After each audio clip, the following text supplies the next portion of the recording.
America আবার প্রমাণ করলো তারা শুধু বিশ্ব নেতা নয়, প্রয়োজনে তারা বিশ্বকে ধ্বংস অব্দি করতে পারে। সম্প্রতি মার্কিন যুক্তরাষ্ট্র তাদের সবচেয়ে উন্নততম বিমান B-2 স্টিলথ বোমার বিমান ব্যবহার করে ইরানের উপর এবং ইরানের নির্দিষ্ট কিছু ঘাঁটির উপর সরাসরি আক্রমণ চালিয়েছে। এই বিমানগুলি যুদ্ধক্ষেত্রে অদৃশ্য ঘাতক হিসাবে পরিচিত এবং এগুলি ব্যবহার করা মানে সরাসরি যুদ্ধের ঘোষণা করা। কিন্তু প্রশ্ন হচ্ছে, এই হামলার কারণ কি ছিল? কিছু সূত্র বলছে ইসরায়েলের অনুরোধে ইরানের ড্রোন প্রযুক্তি এবং পারমাণবিক গবেষণা দমন করতে এই হামলা চালানো হয়েছে। কিন্তু এর কথা তো পরিষ্কার, ইরান তো সরাসরি আমেরিকাকে আক্রমণ করেনি। তাহলে এই অগ্রাসনের ন্যায্যতা কোথায়? এই হামলায় ইরানের অন্তত 4টি সামরিক ঘাঁটি ধ্বংস হয়ে গিয়েছে। তাছাড়া বেশ কিছু সামরিক নেতা এবং তাছাড়া কয়েকজন বৈজ্ঞানিক এবং কিছু সামরিক অফিসার অবধি মারা গেছেন এবং বেশ কিছু বেসামরিক এলাকাও কিন্তু ভালো রকম ক্ষতিগ্রস্ত হয়েছে। এটা কেবল রাজনৈতিক বার্তা নয়, এটা একটা ওয়ার প্রোভোকেশন। একটা স্বাধীন দেশের আকাশে ঢুকে স্টিলথ টেকনোলজি দিয়ে আক্রমণ চালানো, এটা কি গণতান্ত্রিক বিশ্বের কাজ?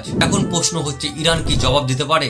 ইরান সরাসরি যুদ্ধ চাইবে না, কারণ এটি বিশ্বকে আরো অস্থিরতার মুখে ঠেলে দিতে পারে। তবে আমি যেই 3টি পথ বলছি, এই 3টি পথে ইরান কিন্তু জবাব দিতে পারে।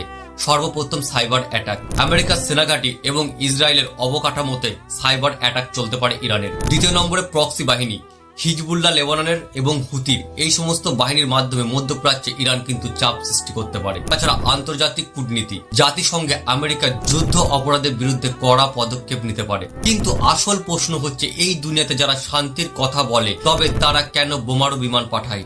আসুন যুদ্ধের পক্ষে না দাঁড়িয়ে মানবতার পক্ষে দাঁড়ায়। ইরান হোক বা অন্য কোনো দেশ, কোনো জাতির উপর এই ধরনের বর্বরতা কি আমরা মেনে নিতে পারি? আপনার মতামত জানাতে কিন্তু ভুলবেন না। এই ঘটনা কি শুধু প্রতিরক্ষা না একপাক্ষিক আগ্রাসন?